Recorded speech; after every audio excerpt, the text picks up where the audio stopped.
Don't go broke trying to look rich. These are wise words you should remember whenever you consider if saving is worth it. It's easy to spend money. After all, there is always something new on the market that you would probably want. But saving is where all your financial efforts should be. Number 10. Live healthy. If you have ever paid a hospital bill, especially for an emergency, you know how expensive health can get. While you are able, you should invest in your health. This should go without saying, but we'll remind you of the basics. Eat healthy meals, go for exercise, and have plenty of rest. Soak up the sun and enjoy the fresh air. This may seem like simple advice, but it's hard to do. It's easier to wake up, enter a car, go to the office, get into the car, and get back home. Sitting has been linked with so many health problems like obesity. In fact, some people call it the new smoking. So, get your body moving. Exercise releases the happy chemicals, and rest is how your body reboots all its systems. Nature has the best nutrients, and they are mostly free. You could have some fruit trees and vegetables in your home garden. This will save you plenty of bills you would pay in healthcare, both physical and mental. If you are taking care of your health now, you won't have to deal with avoidable health issues later on that will drain your money. Your health is considered your true wealth for a reason. Number 9. Pay off your debt. Credit cards make it so easy to accumulate debt. The average American has about $5,000 in credit card debt. There are also emergency bad credit loans that don't inspire you to get your debt in order before taking on another loan. The debt cycle is a vicious one. If you don't take a stand, you'll probably take out a loan to pay off the one you already have. Unfortunately, when you have debt, you can never think of saving because everything that comes in goes to pay off something. Limit the number of credit cards you use or start paying everything in cash. This will limit the number of things you can buy since you can't bank on credit cards to bail you out. Only take out a loan when it is absolutely necessary. That means the new wardrobe you were thinking of acquiring is not loan-worthy. Get a system in place to pay off your debt and monitor that progress. Ask someone you trust to keep you accountable so that you live debt-free and start saving for the life you want to live. Number 8. Mind the people you hang out with. The people you hang out with influence more than just what you wear, how you speak, or what you watch. They also influence how you view your money. So you want to get in with the crowd that knows how to make their money work for them. If all your friends want to do is spend money, even when they blew up their last paycheck, then chances are high that you won't save money either. Instead of putting money away to save, you'll be trying to keep up with their lifestyles by buying everything you so desire. We all want to have friendships that stand the test of time, but if they are testing your pocket, then you need to keep them at a distance. If you've told them of your savings goal and they laughed, it's time to move on.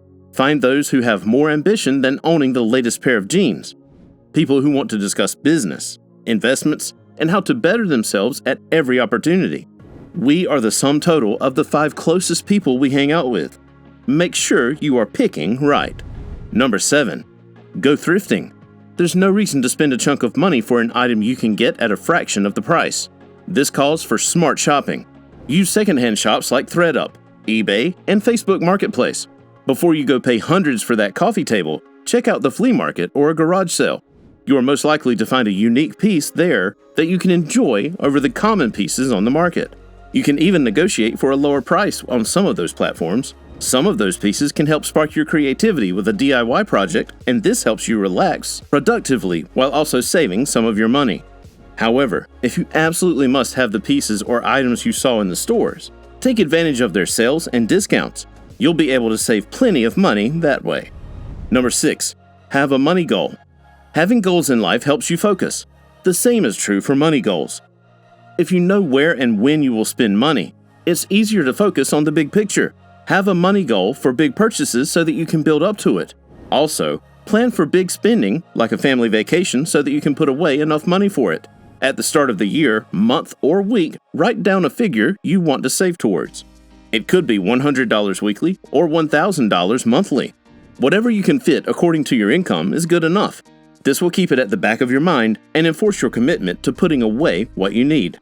You'll also be able to take small steps like cutting down expenses. For example, you may forego eating out for a month to be able to hit your target. You'll be able to make wiser decisions once you've set your goal. Number 5. Diversify your income. You can save more if you are earning more. That means diversifying your income. Even though you consider your job the best in the world, you cannot predict the future. You could get laid off or quit on your own. Your workplace could go under for so many other reasons, so it's better not to keep all your money-saving dreams in one basket. Don't waste time watching 3 shows in a single night when there is money to be made. The internet has made it easy to have another stream of income. Get a YouTube channel or a podcast. Enlist on freelancing sites like Fiverr and Upwork. Sell your crafts on Etsy or start another business like events management, baking, and photography. You could also teach your skills to people who would like to know. It's better to work with something you already have a passion for.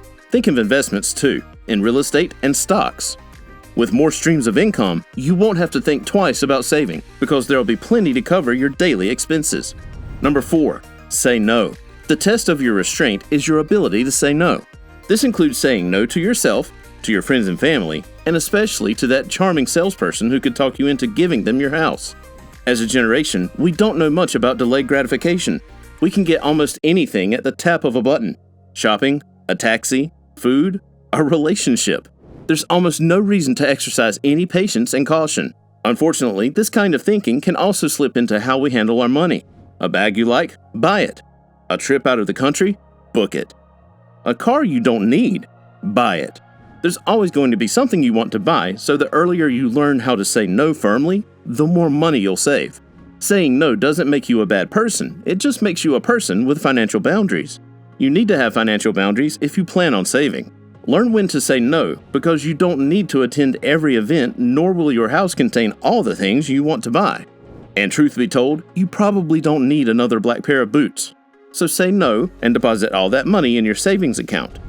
Number 3, build an emergency fund. Life is a battlefield. Some days you are winning, some days you are nursing wounds. More often than not, you may be nursing wounds.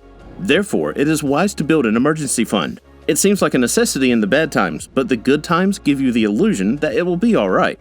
If you have an emergency fund, you will not be taking from your savings account to deal with your unforeseen circumstances. Most financial advisors suggest that you have at least $1,000 in your emergency fund or whatever you can comfortably live on for 3 months if you were without a job. That number may vary for everyone. However, it is absolutely important that you have your fund up and running. Having an emergency fund will free you up to save with no fear. You'll comfortably put away the $100 monthly, knowing you won't have to run for it in case your car needs massive repairs or you need to move out of your home. Number 2, live below your means. If you spend less than you make, you'll have plenty of money left over to save.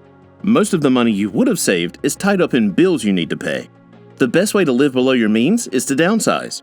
Move into a smaller house so that you're not spending plenty of money just to keep it running. If you are working from home, consider getting rid of your car and making use of public transportation. You don't need to break your account trying to impress people who don't even care. Be honest with yourself. Only you know how much you earn and what you can afford to spend. Find cheaper ways to entertain yourself, like watching a movie at home. Pack your lunch so that you don't have to spend on meals, and get quality clothes that can last up to 5 years so that you're not buying clothes every other month. Give up your gym membership and make use of nature. You can have the lifestyle you want within your budget. Don't be tempted to compare yourself with others. You don't know how much they earn or how much debt they're in. Before we get into number 1, make sure to check out the links in the description for our best recommendations to boost your savings. Number 1, budget. It's easier to save when you know how much money you get to spend in a week. Some writers online have likened a budget to a financial map. It shows you how to drive your money. It is better for you to be in control of your money than for the alternative. Having a budget will make it easier to stick to the other rules that help you save money. In your budget, make sure to plan for your savings first. Saving is paying yourself. You don't want to cheat yourself out of your hard-earned money. After you've taken off your savings, plan for the necessities and bills. Leave room for things you enjoy doing like eating out, so that you are not tempted to cut on your savings.